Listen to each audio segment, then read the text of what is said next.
For coming this afternoon. My name is Dave, and I'm one of the park rangers here at the Wheeler National Wildlife Refuge. So on behalf of the Wildlife Refuge and our nonprofit friends group, the Wheeler Wildlife Refuge Association, I want to welcome you here this afternoon. We have Echo joining us.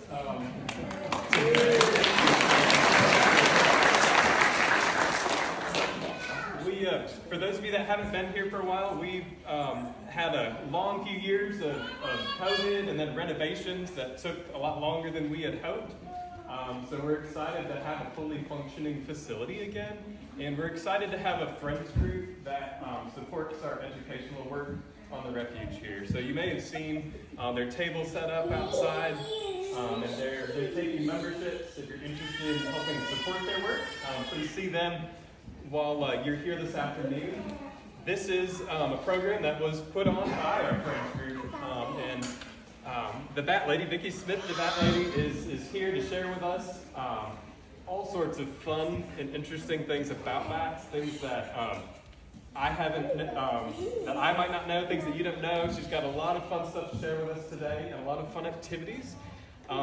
Just for your reference, the restrooms today are near that front door. If you go down the hallway, as if you're going out the front, hang a right.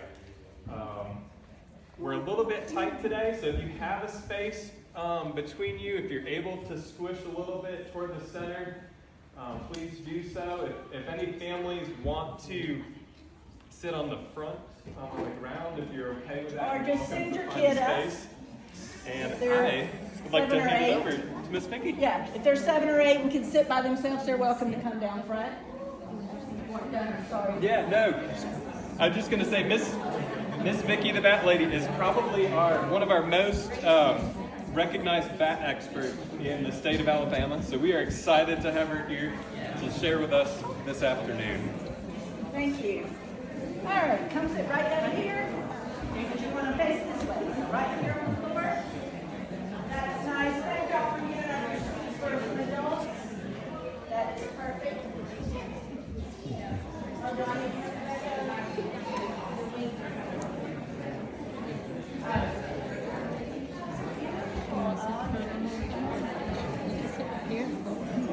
All right.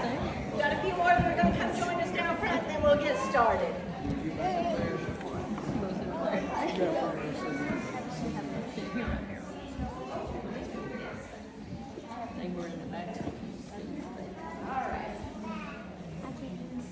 Well, thank y'all all for coming out today. I'm so excited to be here in North Alabama, and I'm going to spend the night and go to Salta Cave this afternoon and watch our gray bats emerge from there, so that's always exciting. So what we're going to do first is we're going to have our PowerPoint presentation, and then we are going to meet some live bats. So I have a couple of Batty friends here who's going to help us all take a look at those, and then we'll head outside for some crafts and some activities. So, Batty about bats. We all are Batty today. There's only true flying mammals. There's flying squirrels and flying lemurs, but of course they don't truly fly. Back row, can you hear me? If you don't, if I get low, wave your hand, please. All right. Usually I don't. I was a dance teacher for 20 years, so I was used to talking over music. Well, I still talk loud. All right, so they're mammals, we know that. They have fur. I agree with you. So they have fur, they breathe through their lungs. They're warm-blooded. They give birth to their babies, and their babies drink their mother's milk. Well, this is one of our most common bats here in Alabama. I don't think my thing's showing up very well. The big brown bat. Let's talk about this picture for a minute. Is that a good idea to pick up a bat with your bare hands? It's not. You shouldn't touch any animal that you don't know personally. That includes dogs or cats. If you don't know their owner, you probably shouldn't touch them. However, before we work with bats, we do take our rabies shots. That's one of the diseases that we worry most about when we work with these rabies vector species. Our other ones are foxes, skunks, and raccoons. So you don't want to approach any of those animals, especially in the bats. But as I said, we have to have our rabies shots prior to working with these animals. So it's a relatively safe thing for us to do if we have to, if it's a wild bat. My native bats that live with me, they are rabies vaccinated as well as my fruit bats. It's a safe thing for me to touch them. But on this day, me and my Batty friend were out walking, probably talking about bats, but we had not intended to see bats. And we came upon this little bat on the ground. I wasn't vaccinated at the time, so Norma was the one that picked it up. We checked the wings to see if there was any damage. Typically, that's when a bat is down, something has happened to its wings. And no damage. We flipped it over and got a really big surprise. Turned out, it was a mother bat. Not surprising, but there were 2 pups. So very unusual to have twins. We do have a red bat here in Alabama who has 4 mammary glands, and she can give birth to 2 to 3 usually. But let me tell you about these baby bats. They're about 25% of their mom's weight when they're born. Yeah. All the women just crossed their legs. I'm not a mom, and it makes me cross mine. But anyway, so we think what happened, it was a hot Florida day. She was up in her roost, and of course they were all making little noises going, "Wait, don't touch me." We think she just lost her balance with 50% of her weight on her and fell down, because both she and the baby were fine. We picked them up, put them back on the little pole barn, pole there, and up she went back to her roost. So they were fine. This summer, I got to see another set of twins. Some students at Auburn University sent me a picture and said, "This bat just flew under our pavilion, and we think it hit the wall. It's laying on the ground. We know we can't touch it." And we don't do rehab in Alabama right now for bats. So I said, "Well, I can't take it, but I can come look at it. And perhaps, if I get it up, if it's down on the ground, it'll be fine." Got there, picked it up, turned it over, twins again.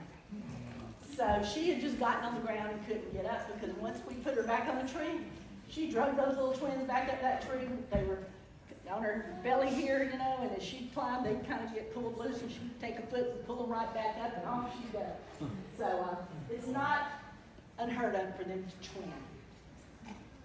This bat, I don't know why my corner's not working well, but anyway, this is one of my Egyptian fruit bats you'll meet today. Oh, it's the screen this is showing on. That's why it doesn't show up. That baby bat right there is Robin. He's about 13 years old now. And that's the day he was born. You can see all that little gray area with the pink little ears and feet. It's all Robin. So he was quite a big baby when he was born as well. So bats belong to the order known as Chiropteran. And Chiropteran is just a large Latin word that means winged hand. Demo, please. All bats have a thumb that extends outside their wing membrane. Their first and second fingers are fused together, and then the fourth and fifth one are here. It's attached to their shoulder and at their ankle. Now you're all going to want to touch my bats when I bring them out. How many people here are rabies vaccinated? Just a few. All right, so the rest of you can't. But would you like to know what that wing feels like? Gently rub your eyelid.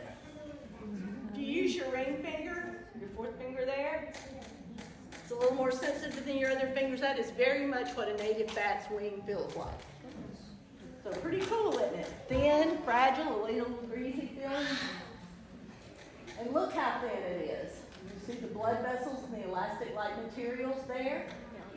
So their wing is made up of their arm bones and their finger bones there. Got the skeleton, kind of human looking there, except for those really long finger bones and the knees that point out to the side. Again, one of the Egyptian fruit bats there, and as a former dance teacher, I think he looked like he had his jazz hands.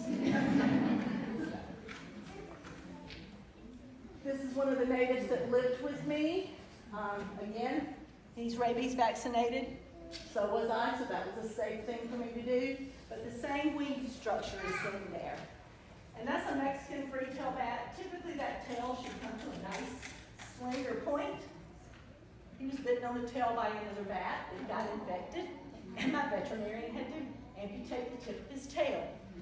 And until the day he died, that tail was pink. I would go to schools and the kids would write me thank you notes, and you could see where they'd scribble off his tail and put a big bright pink dot. I also had a poor bat, you'll see him in a minute, named Sparky. He was a wing amputee, whole wing. You see where they drew the Sparky and then they'd race off his wing. All right, many myths about bats. Now when you look at this animal, you would never think an animal with eyes that size was blind.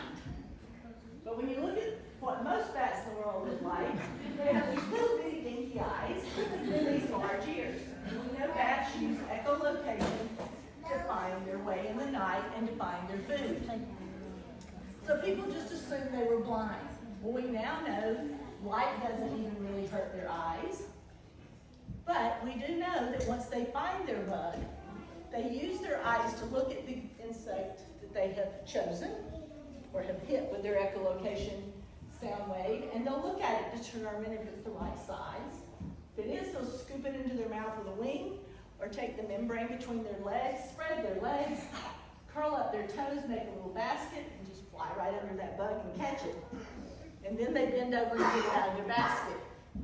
If you've ever tossed up things in the street light, trying to attract a bat to get it to catch a pebble or a popcorn, you will actually see that they are doing that. You'll see them tumble.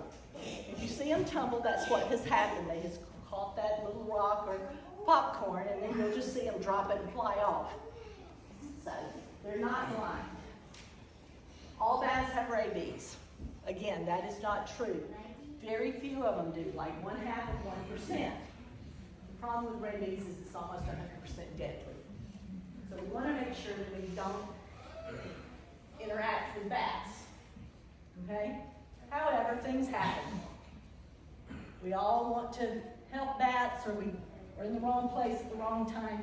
Something might happen. If it does, please just seek medical attention. It's not a medical emergency, so don't break your neck to get to a hospital. It can be the next day. You can take the post-exposure rabies shots. Now, I see some people in here that might be old enough to recall that they used to be given in the stomach. Yeah, very painful 21 shots. No longer. It's 4 or 5 in the arm, about a week apart. So when we take our pre-exposure, we get 3 shots, and they're about a week apart as well. So try not to become exposed to an animal that might possibly have rabies. If you can have the animal tested, that's the best way to go. We're going to need extra medicines in our bodies if we don't need it. But if you get those shots, it will keep you from developing rabies if that animal was rabid.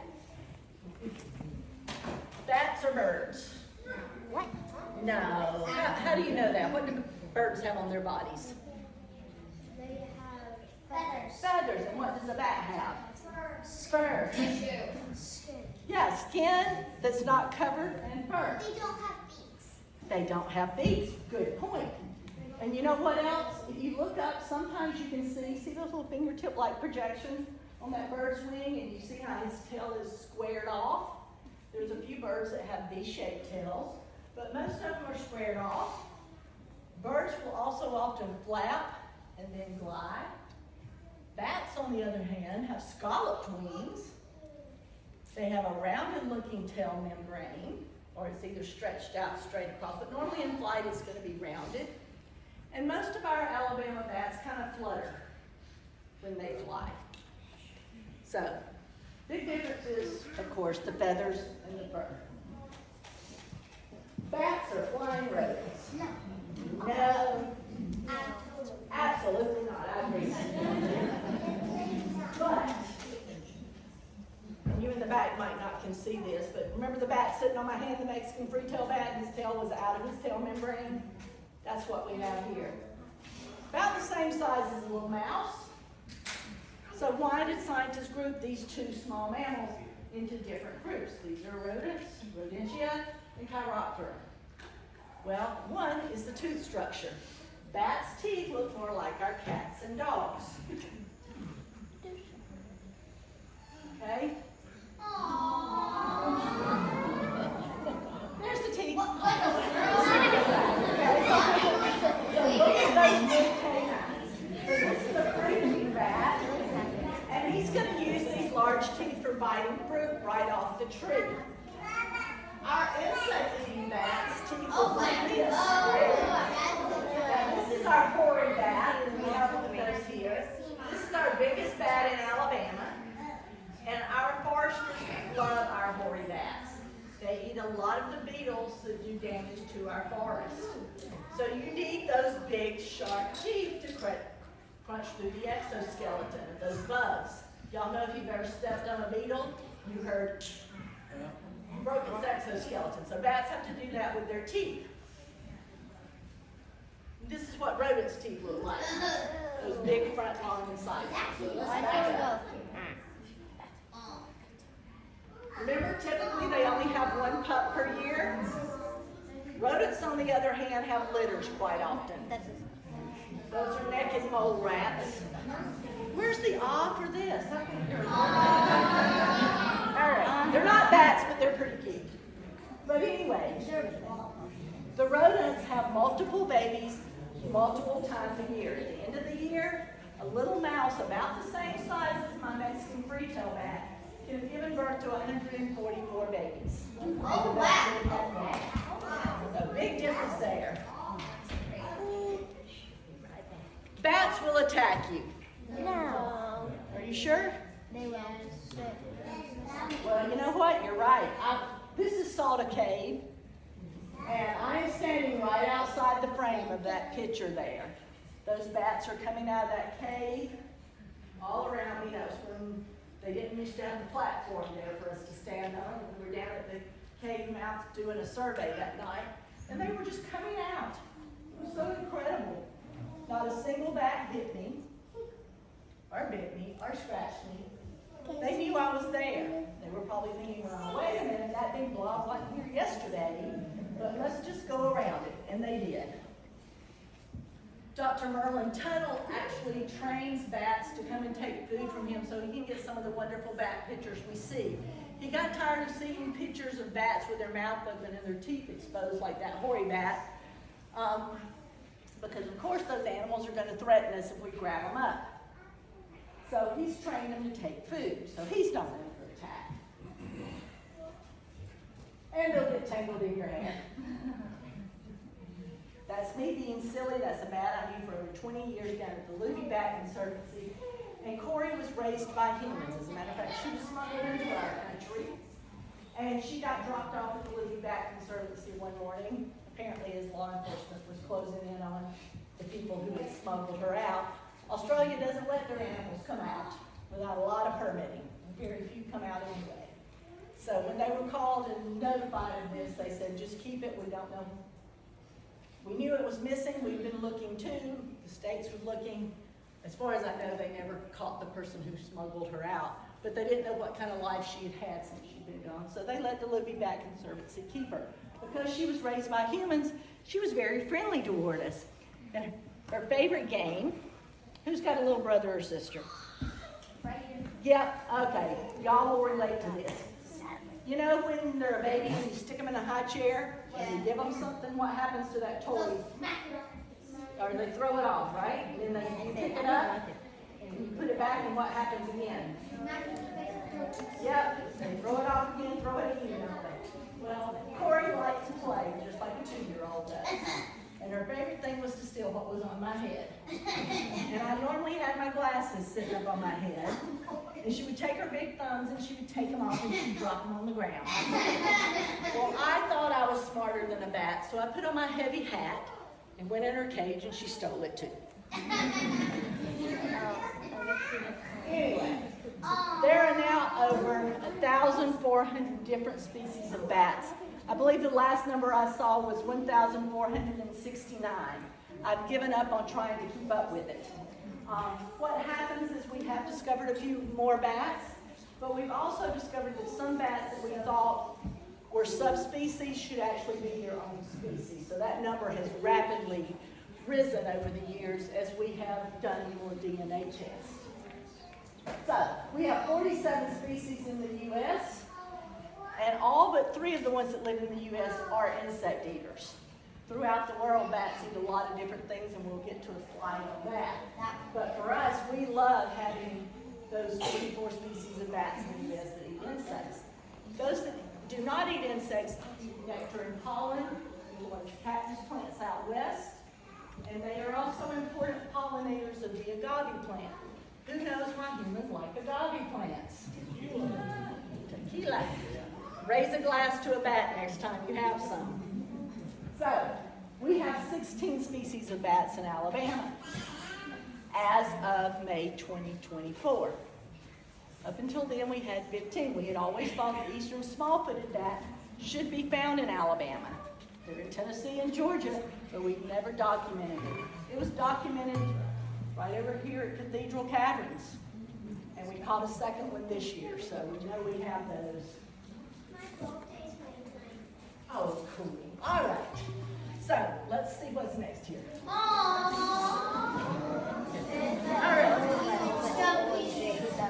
So, multiple groups came together to have this new bat poster produced after we found our 16th species. These are available through Legacy, and you can go to their website, and they will send you one of these. If a bat is on my poster here, on my slide, I have personally held one in my hand that was alive. I've seen all 16 species, but not held them all. So to be on my slide, you have to have been in my hand. Now, I want you to look closely at this, because some of these bats, you see my bare hands. If you see my bare hands on those bats, that means those bats have been injured, went through rehab, were rabies vaccinated, and then came to live with me. It was a safe thing for me to do to handle them barehanded, because I've had what? My rabies shots as well, just like the ones your dogs and cats get. Okay? So, let's quickly look at the common name of these bats. And I will tell you, bat scientists do not, they just make up a name as they look at them, okay? And it's usually just based on how they look. On the far top over there is an evening bat. That's a pretty good name for a bat. The next one is the Mexican free-tail bat that we have on the table here. The next one is a big brown. And we do have big browns here. One with his wings extended, one fold. And this little thing down here that's deteriorating was a baby. I had one that had twins, and she only cared for one of them. So later you can look at that. The next one there is Sparky, that I mentioned earlier, with one wing. Sparky was hit by fireworks.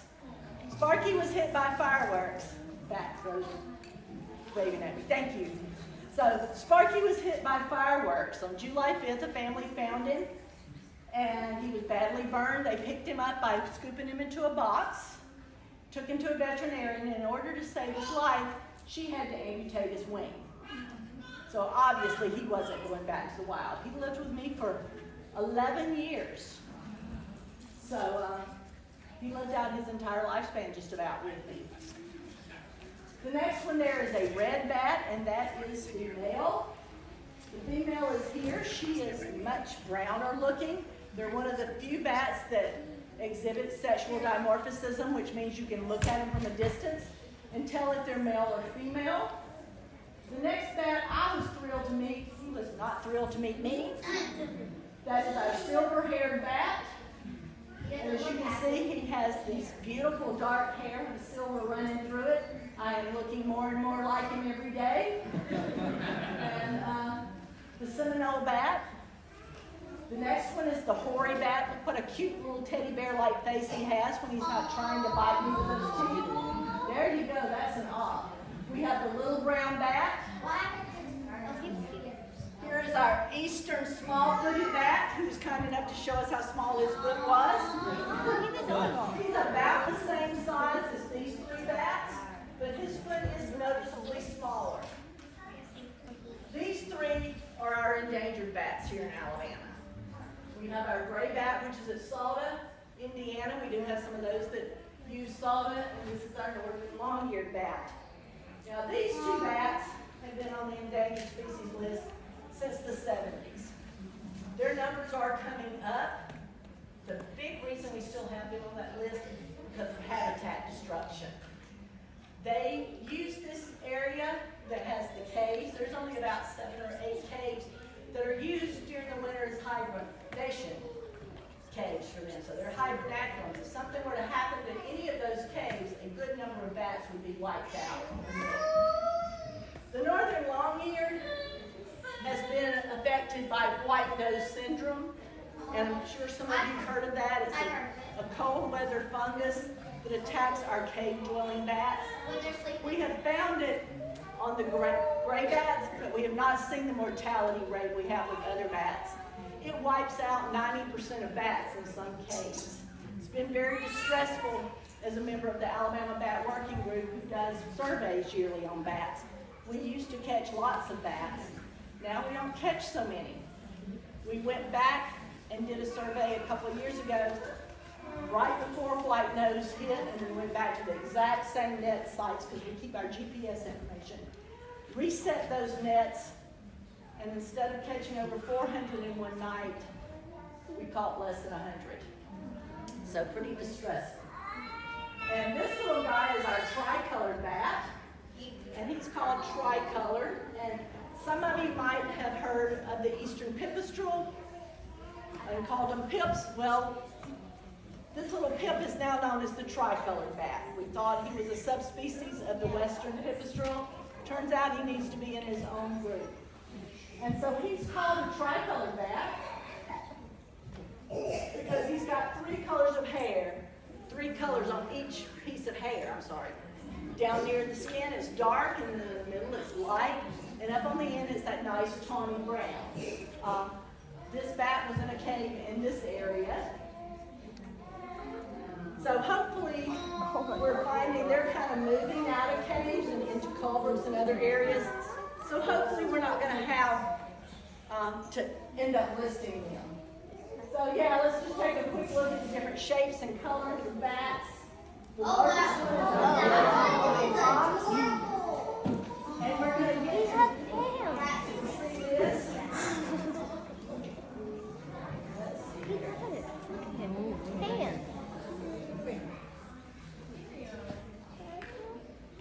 Grab hold of one of these wings here.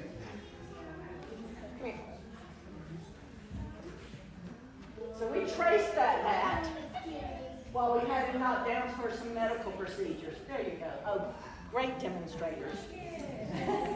So anyway, this is the largest bat in the world. Thank you. Wow, that's big. That is big. The smallest bat in the world. That's my favorite bat.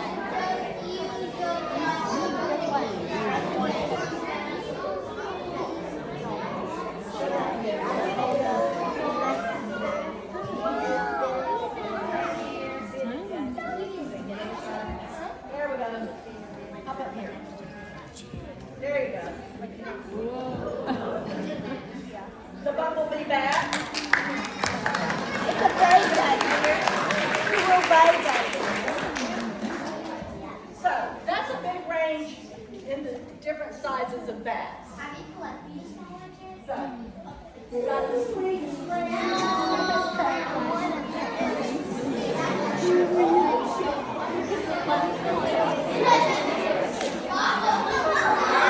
oh my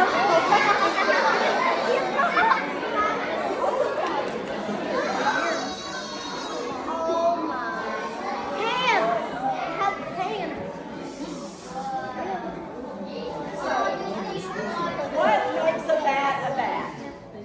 Some of their cool adaptations. The fact that they hang upside down is a good adaptation. It helps them stay up and out of the way of predators. It also allows them to fly pretty easily. They just let go with their toes, start to fall, flap their wings, and away they go. They're also born with extremely large feet. That bat is laying in my hand, and his mom is one of these in the middle who's about this big. Oh, wow. So he has adult-sized feet. Even our native bats are born with large feet. And that is because when they're first born, mom takes the baby with her. They fly. Well, mom's arms are in her wings, so she can't hold the baby. So the baby bites onto the chest, holds onto the belly with its big feet, and off they go. In a few weeks, those babies become so heavy, mom says, "You're not going with me. You got to stay here to roost." And that roost could be in a cave, under a bridge, under the bark of a tree, hole in a tree, somebody's attic, cave, out on the limb of a tree, wherever those bats live, that baby has to stay there hanging on. So it needs big, strong feet. We were talking about the echolocation, which is sending out of sound waves, and it bounces out, and it comes back to these great big ears. And these big ears here, if it's an echolocating bat, has a flap of skin here. It's called a tragus. And we have a tragus, this little flap right here that we push in sometimes. And what that does is that helps us by blocking out some of the sounds that might injure our eardrums, but it also helps to funnel sounds into our ear canal. It does the same thing for bats. Now when a bat literally screams out its echolocation, okay? So they scream it out, most out of their mouths, a few send it out of their nose. But when they scream it out, we can't hear it. We have bat detectors that allow us to turn those sounds into clicks that we can hear. But to a bat, when he screams it out, it's like a smoke alarm going off. So as he screams out that sound, his tragus briefly closes, and then it pops back open to pick up the return. So they don't deafen themselves, they have that cool ability to close off that tragus. All right? Okay, that's adorable. The top picture there are the fruit bats. That just shows you their long thumbs, and they use those thumbs for crawling through vegetation or fighting with, or they'll even pull a piece of fruit closer to their mouth with it. This is down in Blissful, Alabama, and that is in the crack of a bridge. Now, most bats live under bridges. These bats literally do come from underneath, I believe, when they come to that bridge. But if you walk across that bridge, you can look down and see them in that expansion joint. This lady came to my program, and she said, "Oh, every night when I walk, I see these bats at this bridge." And I thought, "Oh, well, cool." You know, I said, "They come out and fly off?" "No, I just look right down and see them." And I said, "But I mean, is the bridge higher than where they're flying?" "No, I just look down and see them." Well, I looked over at the people I was teaching with, and I said, "Y'all know where we're going tonight?" They said, "Yeah, we're going to Louisville." So here we are with our lights and a snake hook to check out the bats and to pull them out and see what kind they were. Luckily, I was with a person with the state that has permits to handle bats like that, because mine are education-only permits, or permits that allow me to exhibit them, but I'm not really allowed to go out and catch them and survey on my own. So anyway, Evan was able to get them out. There were two species of bats, and they were just, right, you just walk across the bridge and you look down and there's those little faces just like that. So it was, that was my, yeah. Oh, gotta know what this one's doing. No, he's been out eating and drinking all night, and he needs to go to the bathroom. So bats hang what, upside down, right? Well, what happens if you go to the bathroom while you're hanging upside down? Do you think a bat's dumb enough to let that happen? No. So they turn themselves upside down, do their business, and they're good to go. Now, our native bats don't have big, long thumbs like that. So what you see a native bat do is you will see him spread his wings, raise his head, do his business, and then crawl over here. So he doesn't lay in it either. But that is really cute to see. All right. Now we turn this down. Y'all can't hear it. So this is a bat's heartbeat.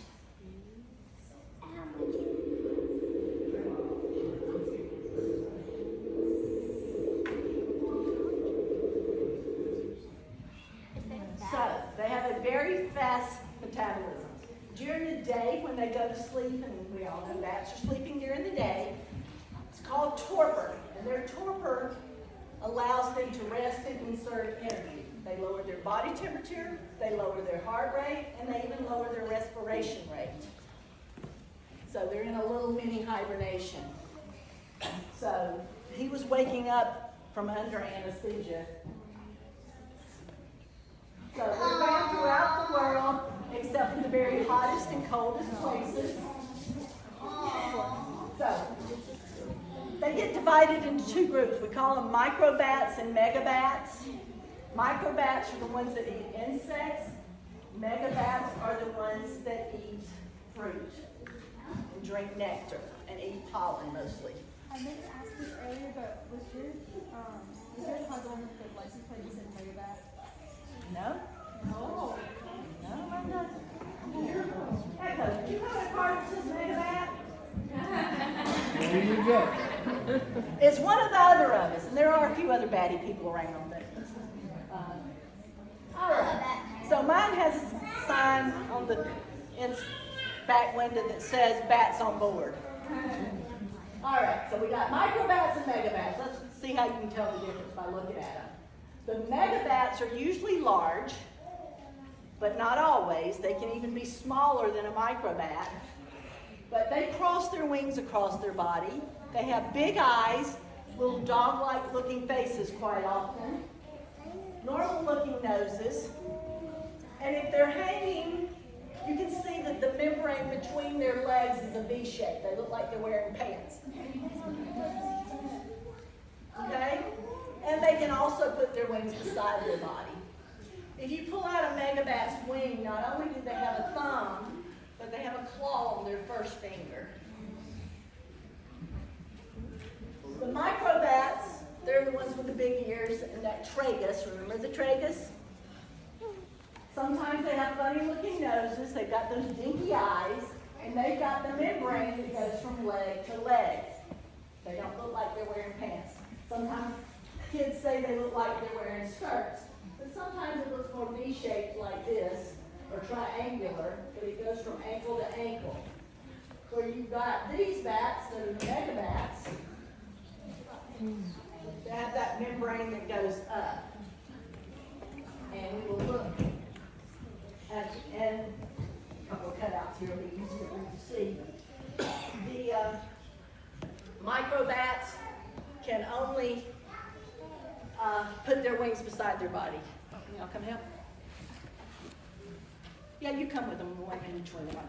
I got another bat I want to show anyway. All right. Can y'all see the difference in these? Hold it up high so everybody in the back row can see, or come up here. Come up here. Okay? So, we have a rounded tail membrane, so that makes yours a what? Micro. What's yours? Oh, he's got pants on. Mega. Mega. And she's got a micro, but what I had her come up was this is our largest bat in the United States. So he's a Western Mastiff. So you can easily begin to tell if you've got micros and megas. Can you two put yours side by side? Face to face. Just put them face to face. Are y'all's bats about the same size? And one of them's a micro and one's a mega. How about yours? Put hers to... Ah, that micro bat is bigger than that micro. How about bigger than your mega? Yep. With bats, thank you girls. With bats, when people say big bat, you need to look at weight as well as wing, because there is a bat that doesn't have a 6-foot wingspan like this one did, but he weighs more. So one of them says it's the largest bat in the world. You got a question: is it by weight or by wingspan? Okay. So again, if we look at these bats, you can easily tell that this one is a micro and this one's a mega. This one's got ridiculously big ears. Usually you actually have to have them in hand and compare the ear size to the head size. but these two were really good examples of micros and megas.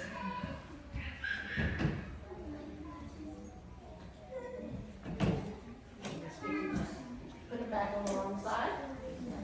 I have to change my signage. All right. So bats eat a variety of food. Some of the things they eat actually help us. We've got our pest controllers.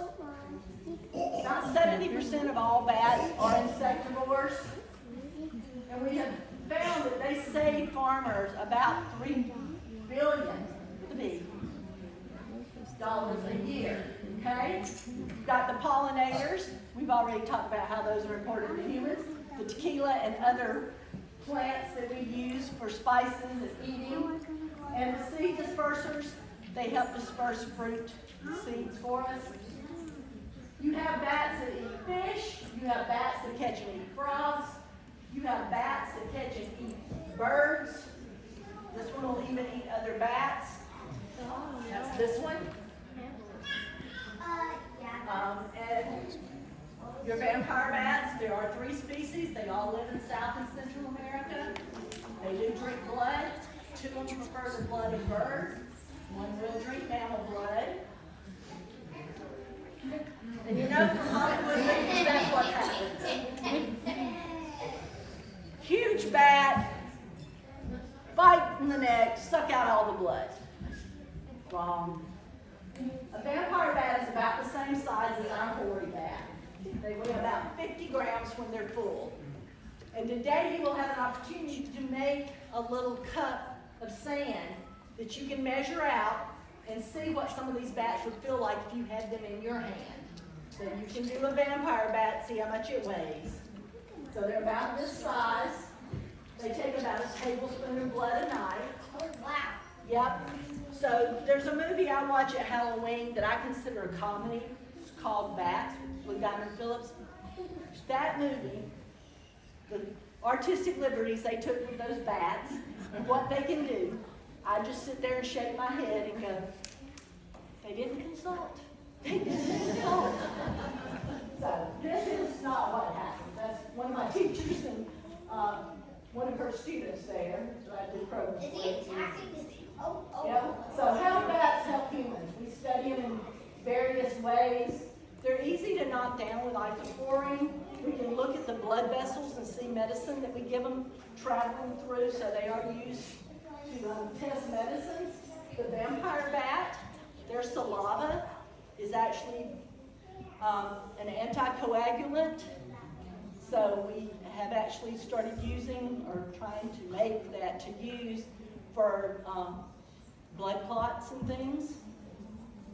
We track them to see where they go. These are baby bats, and we do a lot of work. Bats have some pretty interesting reproduction styles and how babies are raised and done. So we do study them. They're contributing to infertility studies. These are products that we depend on for the bats to either pollinate or disperse the seeds. And in places, we actually mine the guano. No, ladies, mascaras are not made from guano. That was a myth that went around a few years ago. We put little transmitters under the first layer of skin. We track them to find out where they go. Again, they're good pollinators, they're good pest controllers, they're good planters for us, getting those seeds dispersed. They also get eaten. They're part of the food chain. So, possums and raccoons will get into baby bat roost and eat those babies. Snakes and owls and hawks are great predators. Snakes will actually hang out in a cave or in a tree where they know the bats are going to fly out. And as the bat flies by, they just grab them away. I often see a gray rat snake at Salta laying on the gate, and he's just waiting for his supper. Hawks and owls, they'll just fly right along with the bats, reach out with a towel, and then have their supper. Occasionally a frog will take them, and this poor frog's having a little bit of trouble getting those wings in his mouth. Alligators, when a bat gets ready to drink, it flies over the water, dipping its tongue in. Or recently we've discovered there's a couple of bats that dip their chest in the water. They get their chest wet and then they go and they lick the water off. But if they're right there at an alligator, snap, you have an appetizer. Cats kill and injure more bats than any other animal in the United States. When I take my bats from rehabbers, about 8 out of 10 of them come in because a cat has caught them, broken their wings, or shredded those wing membranes. Remember how delicate that feels? It just shreds the cat's claws. Other threats are competition with farmers. Farmers will often kill the fruit bats in other countries because they're afraid they're going to take their fruit. If you have a private fruit tree, yes, a fruit bat may take it, but the big commercial ones now, that is picked green. Bats want fruit that is ripe or overripe. So typically they're not really in competition with farmers. If you go into caves during the winter when they're sleeping and you rouse them, it won't kill them immediately, but they will end up using fat reserves that are needed to keep them alive till spring. Some people think they're great pets. They're not. They're a lot of work and care. Luxury foods in other countries. I bet you want to know what it tastes like, don't you? Chicken. The guy who I know who ate bat, bless his heart, he's in our military. He's in a foreign country. And he's told by their guide there that that was the best thing to have out of this food market. So I asked Ellis, what did it taste like? He said, are you mad? I said, no, I just want to know what it tastes like. Frog legs. Ellis is allergic to chicken. So what does it taste like? Whoever's seen chicken, you're right. But I knew I couldn't get that answer out of Ellis because he was allergic to chicken. I haven't asked what else is at that market. Wind turbines. Not so much that they're hitting them, but the fact that when they fly near them, just like the birds, it's causing an air pressure variance there that's collapsing your lungs. And vehicles sometimes hit them. Loss of habitat, watching these hurricanes come across these islands, it's knocking down their food supply as well as killing them. Clear cutting, volcanoes, introduced predators in places they shouldn't be. We used to say we had a fruit bat on American soil because we have a military installation on Guam. Brown tree snakes got imported by mistake and ate all the bats and all the birds on Guam. Domestic predators take a lot of bats out, and of course white nose syndrome. So how can you help bats? Provide habitat for them, put up a bat house. If they're in your home, have them safely excluded. If you go in caves, be sure and clean your equipment. With 3 pictures diagonally there, that's some pictures from the Alabama Bat Working Group surveys. You can join our group. You can support our group through the purchase of a poster today. But if you're interested in working with us, we set up nets, we catch the bats, we gather our data. At the end of the night, my favorite part is letting those bats go. And I cheer them on and wish them a good life, and the researchers just laugh at me. And I'm like, y'all, I work with bats every day, but mine aren't healthy bats. They're injured, they're not living their best bat life. That makes me happy. And y'all are doing this today. Thank you for coming for the education program. This is Salda.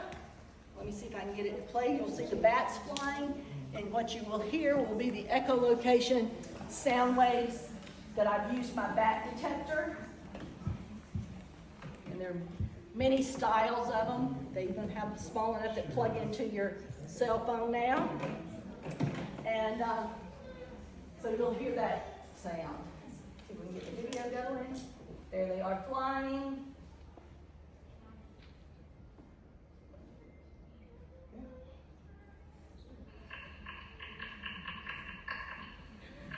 So they are hunting, and I'm picking up those sounds. So the next thing I'd like to do is introduce you to my bats. So we're going to take a look at those. We're going to try to come by, that gets loud, and let everybody see it. And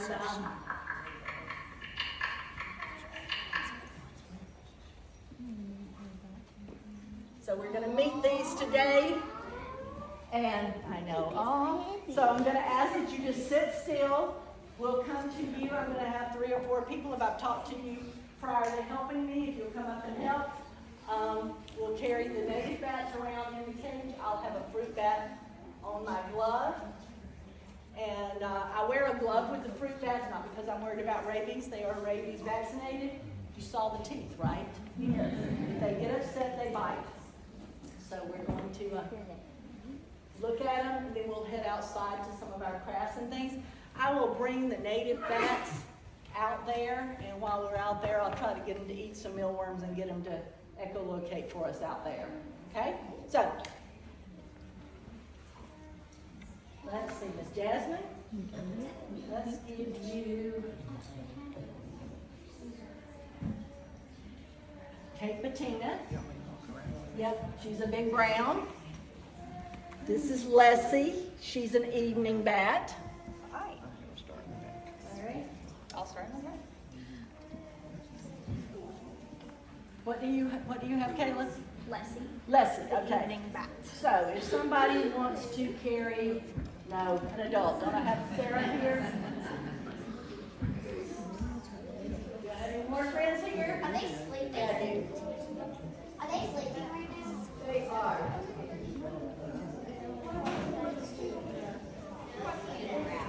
All right, Sarah, you have a big round. His name is COVID. He came to me right after COVID.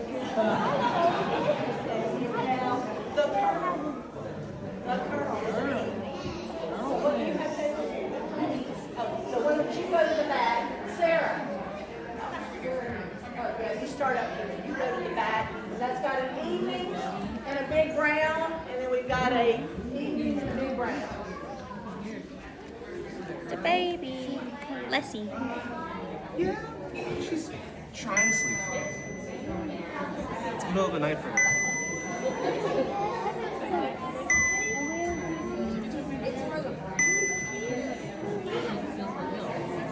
This is the best one.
So this is an Egyptian fruit bat.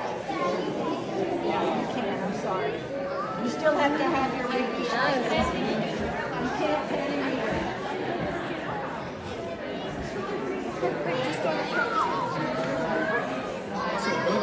I know they bite.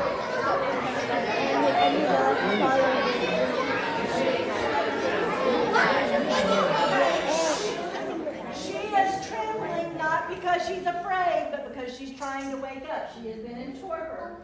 So we're not